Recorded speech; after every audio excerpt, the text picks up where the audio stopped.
Zen tuh suka bilang, nih surveinya Carta Politika nih pasti pesenannya Pak Jokowi tuh bener atau enggak sih? Mas gimana tuh komennya?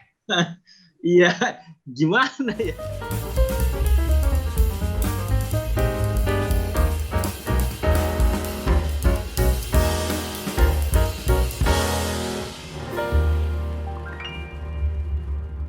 Ya, Tadi Mas Toto kan mention kekecewaan middle class gitu ya. Kalau Mas Toto sendiri itu merasa seperti itu juga kah sebagai bagian dari middle class? I'm a part Siapa of it. bilang dia middle class? Dia mah Oh, high bukan ya, class. maaf ya. Salah gue salah ya Amin. Allah.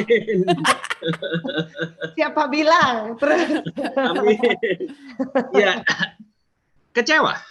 Kalau terhadap beberapa hal, pastinya ya. Ini bukan tentang dinasti politik saja. Sebetulnya kan tentang bagaimana memaknai konsistensi Jokowi sebagai representasi kelas menengah atau non politik yang berhasil menjadi wali kota, menjadi gubernur, bahkan menjadi presiden, yang ditopang juga dia tuh bisa jadi orang seperti ini sebenarnya awalnya bukan oleh kelas menengah bawah loh, oleh middle class yang tertarik dan memenangkan Jokowi di Pilgub DKI itu pertama-tama pada masa putaran 1 melawan Fauzi Bowo dan rame-ramean calon itu bukan kelas D dan E loh, yang katakanlah dianggap identik dengan dia yang jual tentang kesederhanaan, dekat dengan orang miskin. Enggak.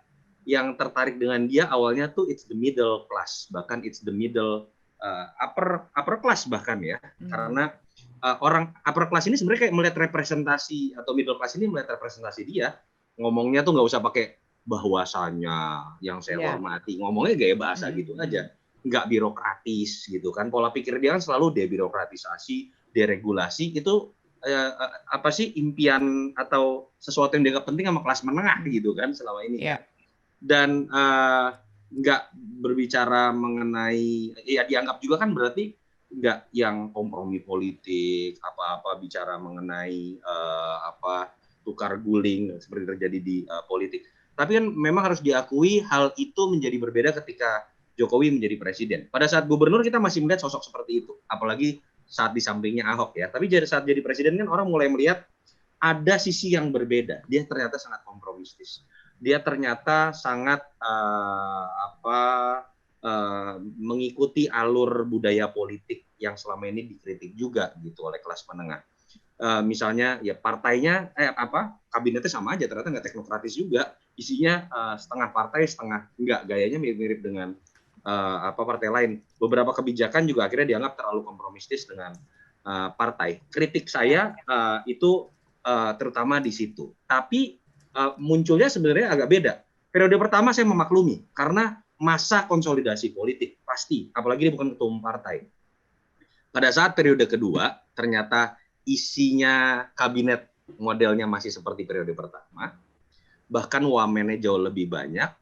Bahkan ketika dulu dia mengatakan nggak boleh rangkap jabatan parpol dengan menteri, sekarang malah dibiarkan secara legal. Artinya memang ada kompromi politik, ada sisi politik dari Jokowi layaknya elit-elit lain yang makin mendominasi dibandingkan dengan gaya awal dia seperti seorang middle class yang masuk ke dalam politik. Termasuk salah satunya politik dinasti tadi. Kalau Mas Toto tuh poin kayak momentum di mana kayaknya kamu tuh kecewa banget sama dia? Pada titik momentum mana? Ya, kayak aduh gila gue males banget nih sama lo nih gitu. Udah kayak gitu gitu. Sebenarnya pada saat membiarkan revisi Undang-Undang KPK dan bersamaan dengan terpilihnya pimpinan KPK baru yang terlihat sekali Jokowi tidak mau mengambil peran di situ. Jadi aktor utamanya menurut saya memang bukan Jokowi, tapi dia membiarkan game itu tidak menjadi, dia tidak ingin menempatkan dirinya di permainan itu. Dan kita tahu very simple lah, yang menyetujui revisi Undang-Undang KPK dan kondisi KPK sekarang kan hampir semua elit di DPR, hampir semua partai. Itu mau partai agama atau partai nasionalis, tiba-tiba satu iman tuh, satu ideologi lah kalau tentang itu gitu ya. Dan saya tetap merasa bukan Jokowi yang mengambil peran besar di situ, tapi kekecewaan saya bukan tentang itunya, malah ketika Jokowi dengan sengaja sepertinya nggak mau ngambil peran di situ, sehingga kemudian gamenya seperti dibiarkan begitu saja. Itu tanda kutip ya, akan potensial menjadi luka besar yang sulit kembali menjadi kulit seutuhnya dari image publik terhadap pemerintahan Jokowi. Kalau kita baca dari tren data survei pun, politik masih bisa dimaklumi dengan berbagai macam instabilitas dan stabilitasnya. Ekonomi masih bisa dimaklumi bahkan dalam situasi COVID dengan naik turunnya. Tapi secara hukum ada tren yang cenderung terus turun di mata publik terkait dengan aktor penegak hukum. Belum disalahkan Jokowinya ya. Orang masih menganggap yang kurang baik polisinya, KPK-nya, kejaksaannya, dan lain-lainnya, terutama meledak pada saat kasus Joko Chandra. Tapi harus diingat loh, pada saat nanti seseorang sudah pensiun, tidak lagi menjadi presiden, orang dengan mudah akan melakukan evaluasi dan penilaian terhadap hal-hal yang dianggap negatif selama dia berkuasa. Dan itu bisa jadi luka yang mungkin baru akan disadari ketika Jokowi tidak lagi berkuasa. Makanya saya bilang potensial. Ya, kalau Mas Toto, kalau pas dia lagi ngorbanin Ahok, kayak memenangkan sekelompok tertentu tapi enggak.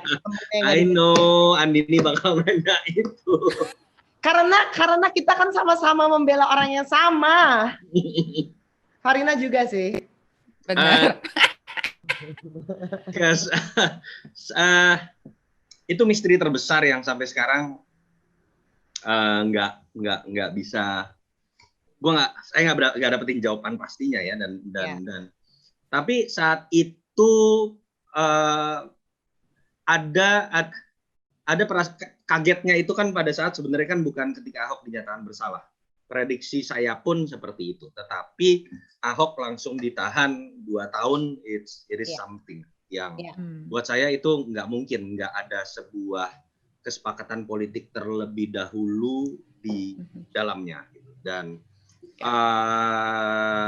belakangan sih saya agak mengamini ya kondisi ini, memang itu rem paling baik yang bisa dilakukan andai kata ada intervensi politik pun untuk membuat situasi menjadi tenang, membuat Ahok menjadi lebih bijak mungkin ya.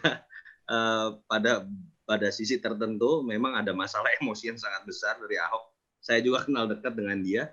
Tapi memang dari situ saya menyadari peristiwa Pilkada DKI sebetulnya bahwa Jokowi manusia politik.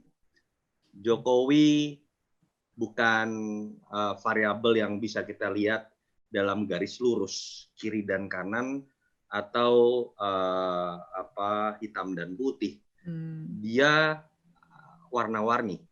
Dia ada dalam hamparan garis yang bisa berkelok-kelok. Walaupun menariknya begini, apakah Indonesia memang sebetulnya membutuhkan sosok ideal dalam imajinasi kita seperti yang tadinya kita harapkan dari Jokowi, atau memang jangan-jangan Jokowi yang asli yang kita lihat sekarang setelah 6 tahun berkuasa inilah yang sebetulnya lebih cocok buat proses konsolidasi politik di Indonesia. Analoginya gini loh, ini ya perenungan ya. Kalau kita bicara hitam putih pasti Ahok lebih menarik dibanding Jokowi. Lebih sulit mencari celah dari sisi prinsip seorang politisi, pemimpin yang ada di Ahok dibandingkan dengan Jokowi. Tapi kalau kita bicara analogi saya, ya akhirnya saya melihat ya memang ini dua hal yang berbeda. Jokowi ini pelari maraton, Ahok ini sprinter 100 meter. Nonton lari 100 meter itu akan jauh lebih menarik dibanding maraton. Lari 100 meter itu kan pilihannya lu lari sekencang-kencangnya, lu kalah, menang, atau lu pingsan gitu kan. Karena lu harus lari sekencang-kencangnya. Menarik. Nonton maraton itu pada akhirnya kan yang penting buat lari maraton nyampe finish. Nggak menarik karena kadang-kadang dia lari, tapi dia juga tahu kapan harus jalan kaki, tahu juga kapan misalnya berhenti dulu, lurusin kaki, minum dulu, yang terpenting dia masuk finish. Dan itulah Jokowi, cenderung tidak terlalu menarik pada akhirnya untuk dilihat sebagai sebuah tontonan, tapi cenderung memang dalam proses konsolidasi politik negara kita yang masih jauh dari matang, suka atau enggak, ini pilihan paling realistis. Adaptasi yang dilakukan oleh Jokowi dari kelas menengah menjadi politisi juga sebuah sikap yang realistis yang mungkin akan cenderung tidak menarik ditonton, tapi akan meminimalisir resiko konflik yang ada di negara ini. Right. Jadi Mas Toto, kalau misalnya komen-komen netizen tuh suka bilang, nih surveinya Carta Politika nih pasti pesenannya Pak Jokowi itu bener atau enggak sih? Mas gimana tuh komennya? Iya, gimana ya? Kalau udah bahasanya pesenan udah nggak bisa dijawab karena gini, survei pesanan Jokowi pula gitu kan. Jadi survei ini kan membaca perilaku pemilih pada saat survei dilakukan gitu, dan sebenarnya gampang kok untuk membaca survei itu bohong atau enggak, bisa dibedah sama para jago statistik atau orang-orang yang sering ngebaca.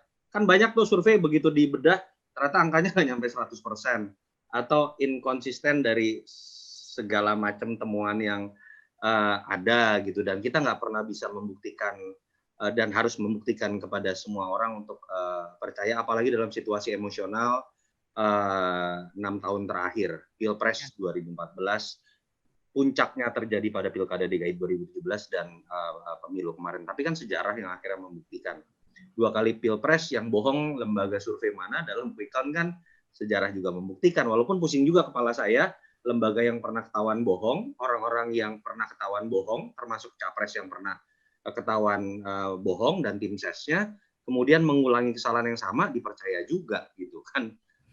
Saya dan teman-teman lembaga survei mengakui kita salah memprediksi Pilkada DKI 2017.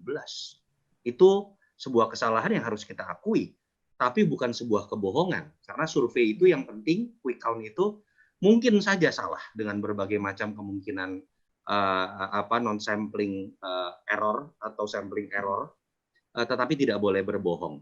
Dan survei di Jakarta bukan pertama kalinya gagal memprediksi.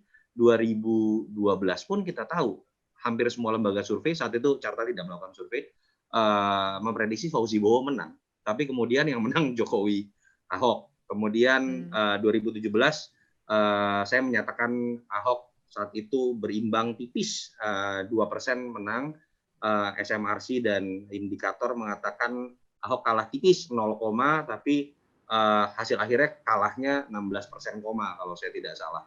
Memang meleset, dan pada saat quick count kita langsung akui kalah, karena kalau quick count kan nggak bisa memprediksi apa yang terjadi ke depan. Kalau quick count kan hanya membaca hasil yang ada di TPS, dan kalau di Jakarta itu problem tersendiri karena memang survei di Jakarta itu paling susah dibandingkan dengan 500 lebih daerah yang lain. Kenapa? Kita seringkali harus mengubah sampling.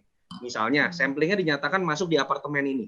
Tahu kan, secara teknis boro-boro ada survei bisa masuk, surveyor masuk ke apartemen, masuk gerbang depannya udah diusir satpam, masuk ke kompleks-kompleks rumah, pasti sama satpam udah diusir, sehingga seringkali terjadi perubahan sampling yang menyebabkan error sering terjadi. Dan itu menjadi kajian di Asosiasi Lembaga Survei mengatasi problem-problem metodologi itu. Tapi kita bisa buktikan kok dari ratusan survei lain yang kita pernah lakukan, tidak pernah ada kasus, tidak pernah ada kebohongan, dan sejarah Pilpres 2 kali sebetulnya udah cukup menjawab kok hal-hal seperti itu. Mas Toto, waktu Mas Toto sempat jadi target tuh, waktu itu target pembunuhan itu, di antara tokoh nasional lain, lo merasa